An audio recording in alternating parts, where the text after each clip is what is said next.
ketemu lagi di channel Asa Aing. Pada kesempatan kali ini aku mau ngasih rekomendasi film seru buat kalian nih. Di video kali ini aku mau spill 5 rekomendasi film romantis Indonesia nih di tahun 2022.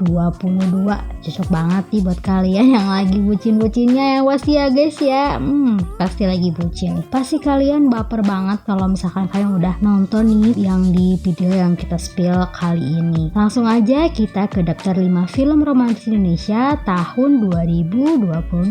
Yang pertama, ada 12 Cerita Glenn Anggara, merupakan film drama remaja Indonesia yang tayang 18 Agustus 2022 di bioskop tanah air. Karya dari sutradara Fajar Bustomi ini dibintangi oleh aktor-aktor kenama Indonesia seperti Prilly, Angga Yunanda, Junior Roberts, Adi Srijara, Abun Sungkar, dan Dania Salsabila. Film drama remaja ini diadaptasi dari sebuah novel berjudul sama karya Luluk HF yang juga merupakan sempalan film Mariposa. Tahu kan film Mariposa? Film 12 Cerita Glenn Anggara menceritakan seorang pemuda kaya raya. Widih, kaya raya enggak tuh? Bersama Glenn Anggara yaitu Junior Roberts yang memiliki kecerdasan di bawah rata-rata. Glenn sangat menyukai kebebasan dan rela berbuat apa saja. Hal tersebut dapat membuatnya bahagia. Kehidupan Glenn yang terbilang bahagia dengan segala harta yang dimilikinya terusik nih oleh kehadiran wanita yaitu bernama Shena yang dibintangi oleh Prilly Latukonsina ya guys ya. Pertemuan antara Glenn dan Shena di suatu tempat meninggalkan kesan yang kurang baik sehingga menimbulkan jumlah konflik di antara keduanya. Saat itu Shena yang baru saja bertemu dengan Glenn meminta Glenn untuk menjadi pacarnya. Mendengar permintaan Shena yang sangat aneh dan gila tersebut, Glenn menjadi muak dan langsung menolak Shena. Namun situasi berubah saat Glenn bertemu dengan Shena untuk yang kedua kalinya. Saat itu ia membaca secarik kertas berisi daftar keinginan Shena yang berjumlah 12. Widih, banyak banget ya 12. Shena ingin mewujudkan keinginannya tersebut sebelum matahari terbenam. Lantas, apa saja keinginan Shena tersebut? Maukah Glenn membantu Shena untuk mewujudkan keinginannya? Oke, kita next ke film kedua, yaitu Bukan Cinderella. Oke, kita spill ya. Film ini berkisah tentang seorang gadis SMA bernama Amora Olivia, yaitu Fuji. Wih, siapa sih yang gak kenal Fuji ya kan? Yang dikenal sebagai seorang anak yang tangguh dan tidak memiliki rasa takut dalam menggapai setiap impiannya. Salah satu hal yang menjadi keinginannya bisa membeli sepatu bermerek Converse yang berwarna hitam. Dengan penuh perjuangan dan kerja keras, akhirnya Amora bisa membeli sepasang sepatu yang dia inginkan. Namun, ada namunnya. Pada suatu hari, Amora baru menyadari bahwa sepatu miliknya telah tertukar dengan sepatu milik orang lain yang ukurannya jauh lebih besar dan ia tidak mengetahui siapa pemiliknya. Karena merasa kesal, Amora bertekad untuk menemukan sepatu miliknya yang telah tertukar itu. Ketika Amora tengah sibuk mencari sepatunya, ia justru dihadapkan dengan ketua OSIS sekolahnya. Siapakah dia? Ya, dia Adam Wijaya, yaitu Rafael Adwell, yang memiliki sifat angkuh,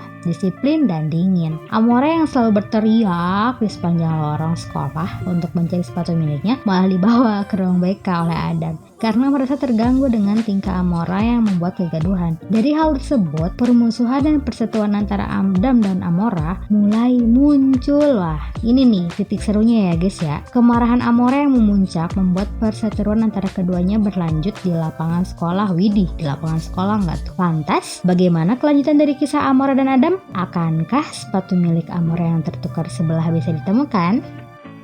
Film ketiga yaitu Ranah Tiga Warna. Dikisahkan, Ali Fikri tak pernah ingin bersaing dengan sahabat satu kampungnya, yaitu Rendai. Akan tetapi, Rendai selalu menjadi bayang-bayangan pencapaian Alif, baik dalam pendidikan maupun kisah cintanya. Alif berhasil mengamankan bangku kuliah di Unpad, sementara Rendai berhasil masuk ITB. Padahal kampus teknik terbaik di Bandung itulah kampus yang dulunya dicita-citakan Alif. Tak hanya itu, Alif sebenarnya menaruh hati pada Raisa yang satu kampus dengannya. Namun, Randai terlihat lebih cekatan dan mahir dalam mengambil hati Raisa. Alif benar-benar diuji kesabarannya untuk mempertahankan persahabatannya. Alif Fikri memiliki keinginan besar untuk dapat menempuh pendidikan hingga ke ujung dunia, seperti idolanya, yakni B.J. Habibie. Dalam perjalanannya, Alif benar-benar dihadapkan pada ujian kesabaran untuk mendapatkan semua keinginannya. Alif kerap mendapatkan perlakuan kurang menyenangkan dari teman dan orang dekatnya. Ia diremehkan, dicaci, dan dipandang sebelah mata. Wih, padahal mata ada dua ya, kok dipandang sebelah mata sih? Namun itu tak mengubah keteguhannya. Satu kunci yang selalu ia pegang erat dalam menghadapi setiap masalahnya yaitu Man sobara zafiro. Barang siapa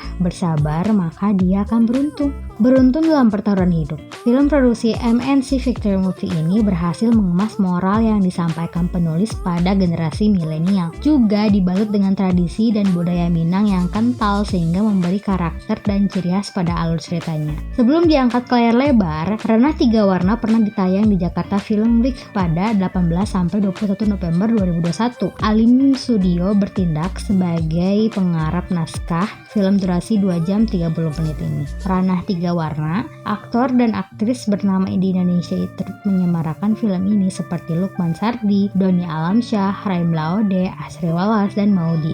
Guntur Suharjanto yang pernah menggarap film 99 Cahaya di Langit Eropa, Jilbab Traveler, dan Lampor kembali mengambil peran sebagai sutradara dalam film ini. Lewat tangan dinginnya, ia meramu perpaduan sinematik yang layak ditonton sebagai di setiap kalangan. Jangan lewatkan keseruan kisah Alif Fikri mewujudkan cita-citanya. Next ke film keempat, yaitu Garis Waktu. Film Garis Waktu berkisah tentang seorang pemuda bernama Senandika yang biasa dipanggil Sena, diperankan oleh Reza Rahardian. Reza Hardian. Ia jatuh cinta pada perempuan cantik bernama April yang diperankan oleh Michelle Judith. Sena merupakan seorang penyanyi kafe, sementara April merupakan anak orang kaya. Pertemuan keduanya terjadi ketika April sedang mengalami pecah ban mobil. Lalu Senandika pun menghampirinya untuk menawarkan bantuan. Dari situ mereka pun saling berkenalan.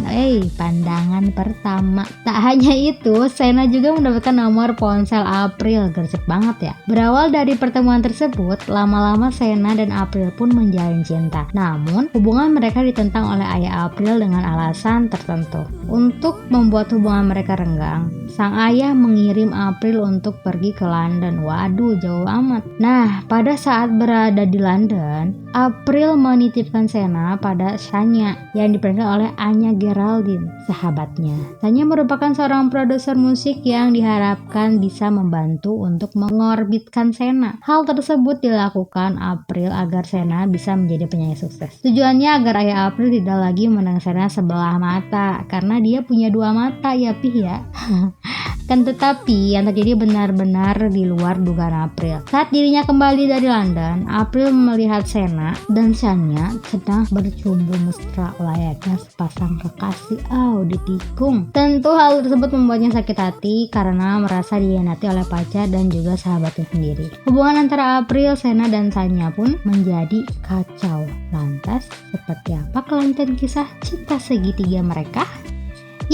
Film terakhir yaitu Noktah Merah Perkawinan adalah film drama Indonesia yang sudah tayang di bioskop tanah air. Film ini disutradai oleh Sabrina Rochelle Kalangi dan ditulis bersama Titin Watimena. Film yang diproduksi oleh Raffi Films dan diproduseri oleh Gofre T. Samtani. Film ini merupakan remake dari sinetron yang berjudul sama. Alur cerita yang masih sama dengan sinetronnya. Namun, film ini dibuat mengikuti perkembangan zaman. Berkisah tentang drama romansa rumah tangga dan kehadiran orang ketiga. Orang ketiga nggak tuh? Film ini dibintangi oleh Oka Antara, Masya Timothy, dan Sheila Dara Aisyah. Film Noktah Merah Perkawinan, film ini menceritakan hubungan pernikahan Ambar yaitu Marsha Timothy dan Gilang yaitu Oka Antara.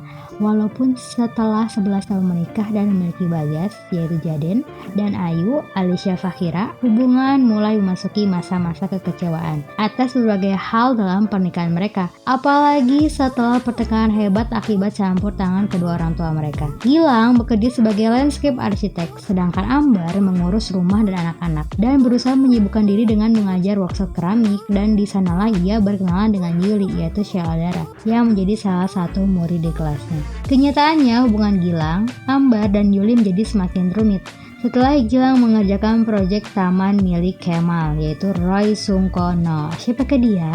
Pacar Yuli. Waktu-waktu yang dihabiskan bersama Yuli terasa seperti nafas baru bagi Gilang. Keberadaan Yuli membawa kenyamanan yang sudah lama hilang bagi Gilang. Begitu pula sebaliknya. Di puncak sakit hati dan kekecewaannya, Ambar mempertanyakan apakah pernikahannya memang pantas untuk diselamatkan, karena cinta saja tidak akan pernah cukup untuk mempertahankan sebuah hubungan. Oke guys, itu dia 5 daftar film romantis Indonesia yang aku rekomendasiin buat kalian. Aku udah spill ya, dan dijamin film di atas bakalan bikin siapapun yang nonton tuh baper sama alur cerita filmnya. Oke, makasih yang udah nonton di video ini. Jangan lupa like jika kalian suka video ini.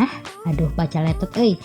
Komen jika ada saran dan pertanyaan, share juga videonya ke teman-teman kalian ya, karena itu gratis ya guys ya. Dan buat kalian yang belum subscribe, jangan lupa subscribe dan nyalain lonceng notifikasinya agar gak ketinggalan video-video terbaru dari aku, karena aku masih banyak rekomendasi film-film buat kalian di channel Asa Aing. Oke guys, see you next time. Bye video. Bye bye.